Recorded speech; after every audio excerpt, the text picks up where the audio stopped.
For 25 years, Todd and Barbara Kendhammer had what everyone thought was the perfect marriage.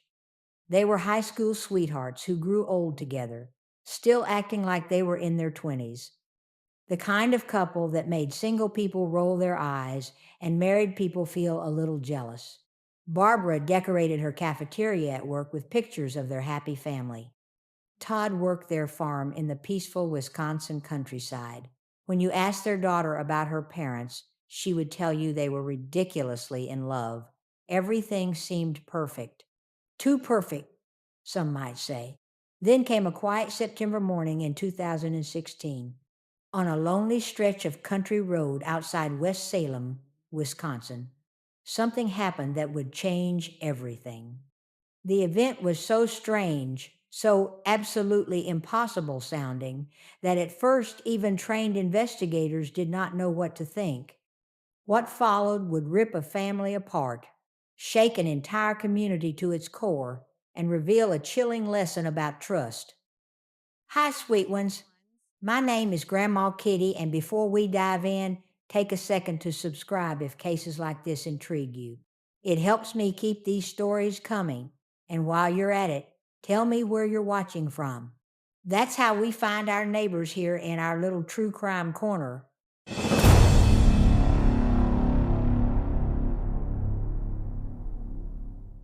Barbara Lynn Kendhammer was born on March 21st, 1970. She was the kind of woman who brought sunshine and roses to every single room she entered. Like, those people who just light up a space? That was Barbara. Her co-workers at the local middle school cafeteria knew her as cheerful and caring, someone who would light up even the most ordinary, boring day with her warmth and kindness. She was just that person everybody loved being around. It was as teenagers that Barbara met Todd Allen Kendhammer, who was born December 8th, 1969. Their romance began in classic small-town fashion, the way love stories used to happen before all this internet dating nonsense. Two young people falling deeply in love in rural Wisconsin. From the very moment they met, they were completely inseparable, building a relationship so strong that friends would later describe them as almost ridiculously in love. They married young, just 21 years old, barely out of their teenage years, and by 2016, they had quietly marked their 25th wedding anniversary. That's a quarter of a century together, which is pretty impressive these days when people give up after 5 minutes of disagreement. Together, they had built what appeared to be an absolutely idyllic life on a rural plot of land outside West Salem. Todd worked as a circuit attachment operator at Crown Cork and Seal, a local metal can plant, while also running a side business doing automobile glass repair. So he knew his way around windshields, which is going to be important later. Barbara worked part-time in the school cafeteria, her flexible hours allowing her to coordinate with Todd's schedule so she could ride along with him on early morning errands. The couple had 2 children, Jessica and Jordan, who grew up seeing their parents as the absolute embodiment of true love, like the kind of love you see in movies. Daughter Jessica would later testify that their parents' marriage was absolutely perfect, a union without cracks, without conflict, without the typical struggles that plague so many relationships. No fighting, no drama, just pure happiness. By all accounts, the Kendhammers were absolutely thriving in 2016. They were planning to buy the 80-acre farm property where they currently lived. Todd built houses with Barbara as a side project, and together they managed household tasks and odd jobs instead of any typical office routine. They had recently become grandparents, with Jessica having just become a new mother herself. The children insisted their parents were in a really good time in their lives and were even well off financially with money in the bank. What seemed like the perfect American dream, the white picket fence life, was about to become a perfect nightmare. But the tragedy that would shatter this family wasn't an accident at all. It was something far more sinister, hiding in plain sight within the walls of what everyone believed was a loving home. The morning of September 16th, 2016 dawned, overcast and ordinary in rural La Crosse County, Wisconsin. At around 7:30 in the morning, Todd and Barbara Kendhammer climbed into their gray Toyota Camry and headed north on County Highway M toward Hamilton. Barbara was due at her job at the school cafeteria that morning. But first, Todd had told her they needed to pick up a friend's pickup truck for a windshield repair job, the kind of side work that supplemented their comfortable middle-class income and gave them extra spending money. A surveillance camera at a nearby farm captured their Camry rolling past at exactly 7:57 in the morning. In the footage, everything appeared completely normal, just a married couple running an early morning errand together as they had done countless times over their 25 years of marriage. Nothing unusual, nothing suspicious, but just minutes later, their world would explode into absolute chaos. At 8:09 in the morning, Todd Kendhammer frantically dialed 911 emergency services. His voice was tense, distraught, filled with what sounded like genuine terror and panic. A pipe or something came through the windshield, he told the dispatcher breathlessly. Barbara had been hit. She was bleeding everywhere. She was dying right in front of me. Todd's story was as specific as it was shocking. He claimed that as they drove along County Highway M, a heavy metal pipe had fallen from an oncoming flatbed truck.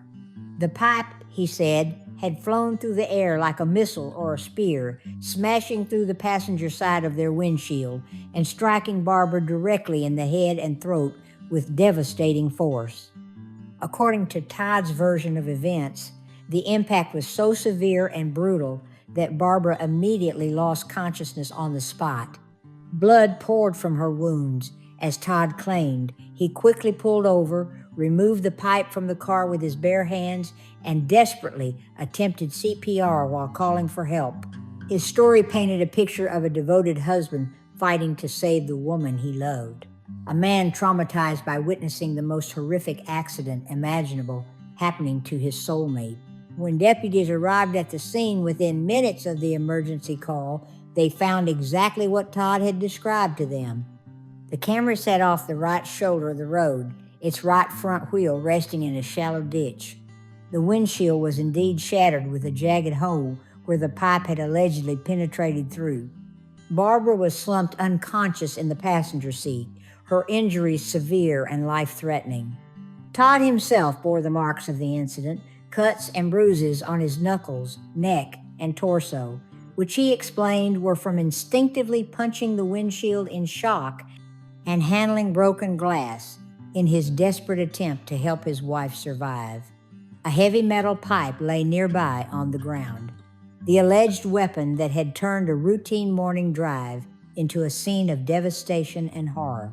Paramedics worked quickly and efficiently, lifting Barbara onto a stretcher and rushing her by ambulance to Gunderson Health System in La Crosse. Todd, visibly shaken and cooperative with authorities, gave investigators his detailed account of the morning's tragic events. He insisted throughout the entire interview that the crash was a complete freak accident, explaining each detail with the precision of someone who had lived through trauma. How the pipe had flew off a truck at high speed, how he had punched the glass in reaction without thinking, how he had pulled the pipe out to aid Barbara and try to save her life. But even as Todd painted his picture of a tragic accident, strange details began to emerge that didn't quite add up. Despite the alleged truck losing such a large piece of cargo on a public road, no other vehicles or witnesses were immediately apparent. Nobody saw anything. A resident driving past the crash shortly after the accident reported seeing the Camry in the ditch. But here's the weird part.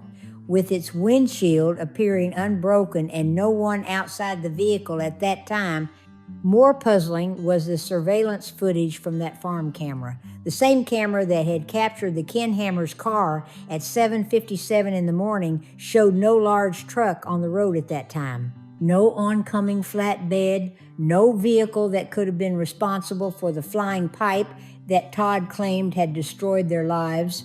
The road was basically empty. Now, before I tell you what happened next, let me just say this. If you're enjoying this story and want your grandma to keep telling you these true crime cases, go ahead and hit that subscribe button. It's free, takes 2 seconds, and it really helps me out. These stories are important, and these victims deserve to have their stories told. Okay, back to the story, because things are about to get very suspicious. As the day wore on, investigators combed the entire area for debris, skid marks, or any evidence that might support Todd's version of events. They found absolutely none. Nothing. Despite extensive searches and public appeals for witnesses, no one could locate the mysterious truck or its driver anywhere. In a small community where everyone knows everyone else's business, where gossip spreads faster than wildfire, a truck losing a massive pipe on a public road should have been noticed, reported, remembered by someone, but nobody had seen anything. But Barbara's medical crisis took precedence over these puzzling inconsistencies. Emergency surgeons operated through the afternoon and into the evening, with Todd and the children keeping vigil at her bedside, praying for a miracle. Tragically, despite the medical team's heroic efforts to save her, Barbara never regained consciousness. In the early hours of September 17, 2016, Barbara Kendhammer lost her fight for life. She was 46 years old, a devoted wife, loving mother, and cherished grandmother whose life had been cut short in what appeared to be the most tragic of circumstances. What began as an accident investigation quickly transformed into something far more complex and disturbing as La Crosse County Sheriff's Department investigators examined the evidence more closely with fresh eyes. Todd Kendhammer's story began to unravel, like a carefully woven tapestry coming apart at the seams, thread by thread. The first major red flag came from the physics of the alleged accident. Investigators brought in accident reconstruction experts to analyze whether Todd's story was even physically possible. Could a pipe really fall from a truck, crash through a windshield, and cause the specific pattern of damage they observed at the scene? The experts were skeptical from the very beginning. Something wasn't right. The trajectory analysis revealed serious problems with Todd's account. The angle of the windshield damage suggested the pipe had struck from an unusual direction, not one consistent with falling from a moving truck traveling in the opposite direction on the road.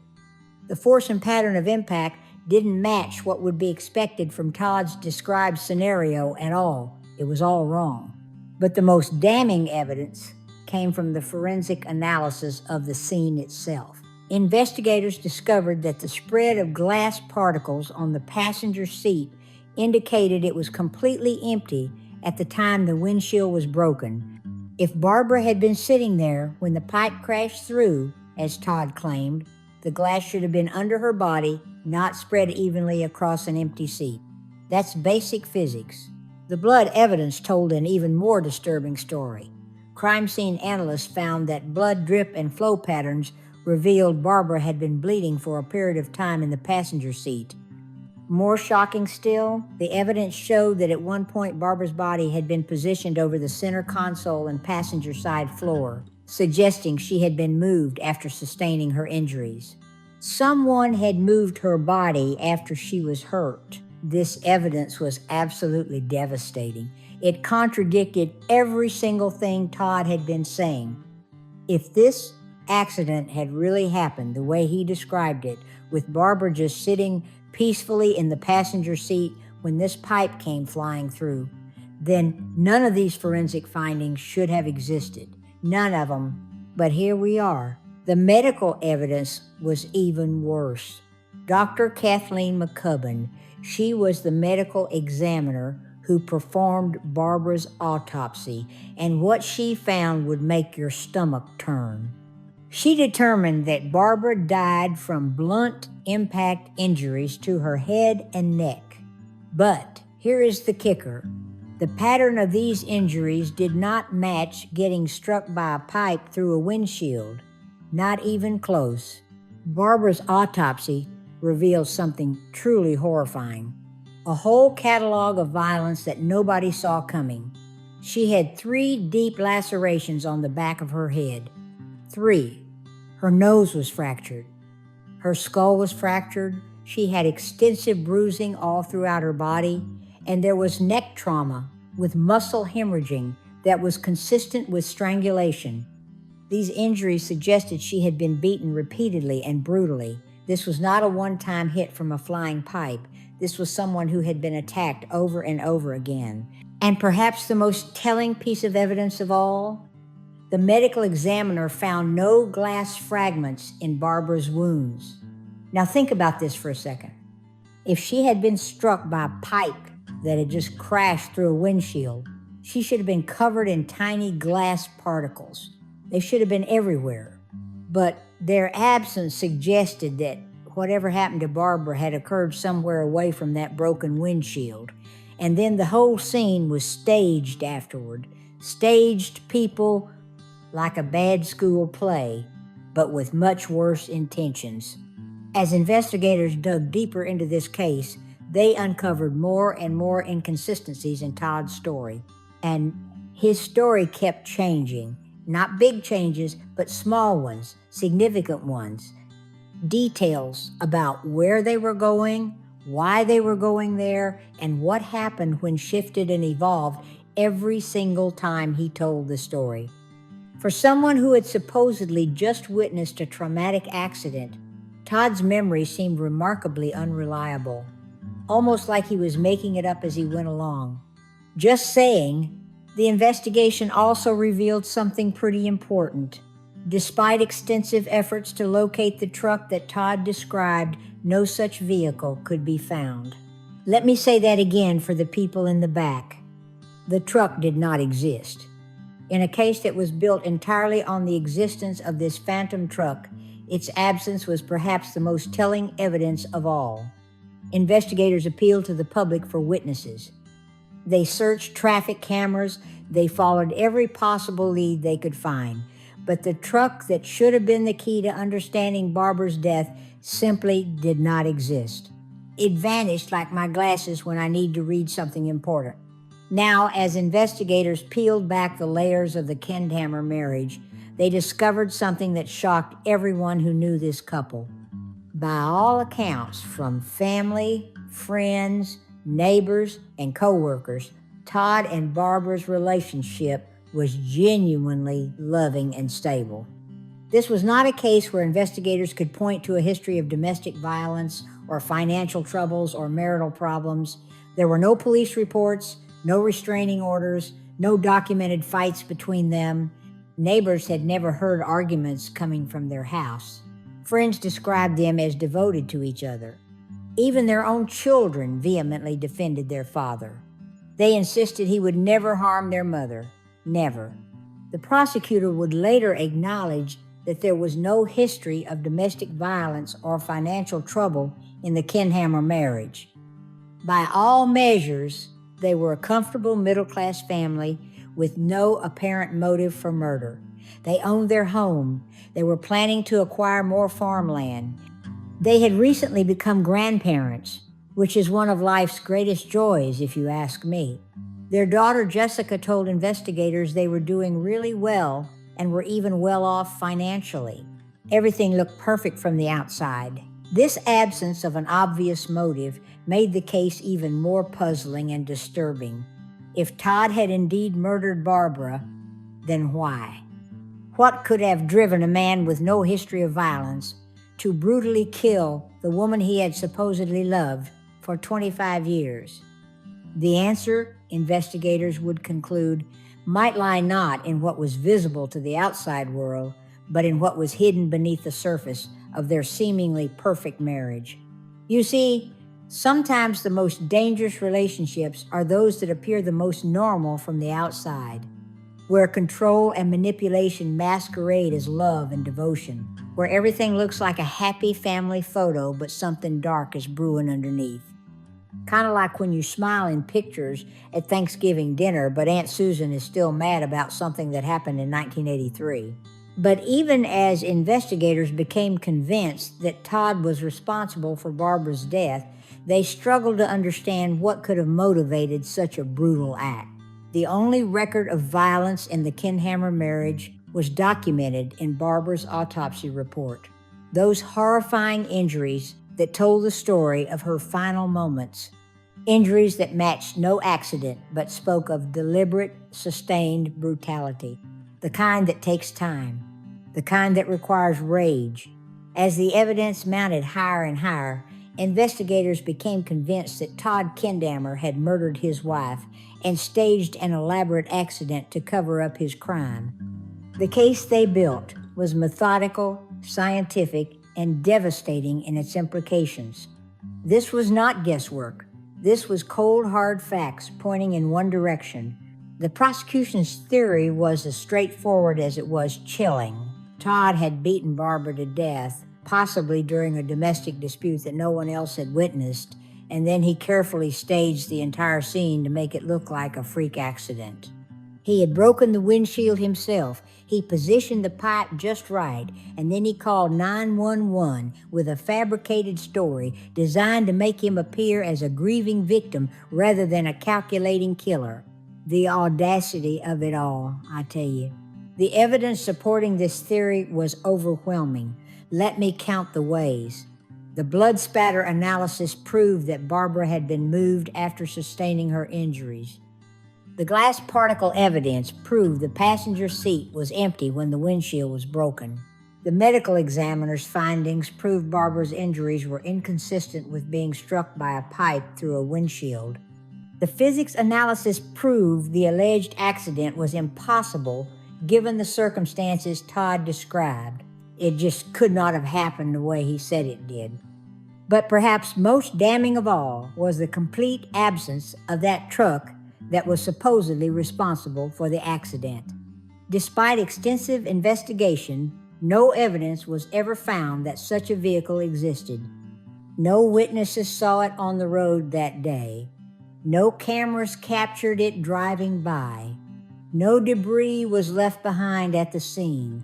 In a case that hinged entirely on the existence of this phantom truck, its absence spoke louder than any other piece of evidence. It was screaming, actually. Prosecutor Tim Grundy would argue that Todd's story was simply preposterous. And he was right. The theory was that Todd had used the pipe himself to create the hole in the windshield, staging the entire scene after killing his wife. The level of premeditation required for such elaborate staging was particularly disturbing. This was not a crime of passion where someone loses their temper for 5 seconds. This was a calculated murder, followed by an equally calculated cover-up. This was someone thinking clearly and methodically about how to get away with it. The staging itself revealed a chilling attention to detail. Todd had thought about the blood evidence. He thought about the positioning of the body. He rehearsed the story he would tell investigators. He had even inflicted injuries on himself to support his version of events. That takes a special kind of coldness, let me tell you. He had even considered how to explain away inconsistencies in his account by claiming trauma and shock. Oh, I was so upset, I do not remember things clearly. It was the work of someone who had considered every angle, every detail that might give him away. And honestly, it almost worked. Almost. On December 5th, 2017, Todd Kendhammer went on trial for first-degree intentional homicide. That is the fancy legal term for planned murder. The defense argued that he was a traumatized widower whose story inconsistencies stemmed from shock and grief. They brought in their own experts to challenge the prosecution's accident reconstruction and blood spatter analysis. They tried their best to poke holes in the science. Todd even testified in his own defense, which is always a risky move. He maintained his story about the pipe accident happening while they were driving to meet someone named Jerry logging. He stuck to his guns, but the prosecution systematically dismantled his account piece by piece. They showed how the blood evidence proved Barbara was moved after her injury. They showed how glass particles proved the passenger seat was empty when the windshield broke. They presented medical evidence that contradicted his story from every angle. And, most damaging of all, they hammered home the fact that no truck matching Todd's description was ever found. Not one single witness, not one single camera, nothing. On December 15th, 2017, Todd Kendhammer was found guilty of first-degree intentional homicide. Guilty. The jury had heard all the evidence, and they made their decision. In March of 2018, he was sentenced to life in prison with the possibility of supervision after 30 years. That means he has to serve at least 30 years before anyone will even consider letting him out. And even then, it is just a possibility, not a guarantee. The verdict absolutely devastated the West Salem community. This was a small town where everybody knew everybody, and it devastated Barbara's children most of all. Jessica and Jordan had defended their father throughout the entire trial. They believed in him, they stood by him, they testified for him. They now face the heartbreaking reality that their hero was actually their mother's killer. Can you imagine?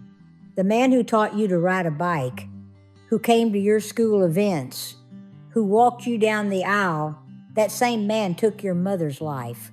The emotional devastation is unimaginable. Todd continues maintaining his innocence to this very day. His appeals have been consistently denied by the courts. His latest motion for post-conviction relief was rejected in May of 2023. The courts have reviewed his case multiple times, and every single time they have said no, the evidence is too strong, the verdict stands. But there are questions that remain, questions that may never be answered no matter how long we wait.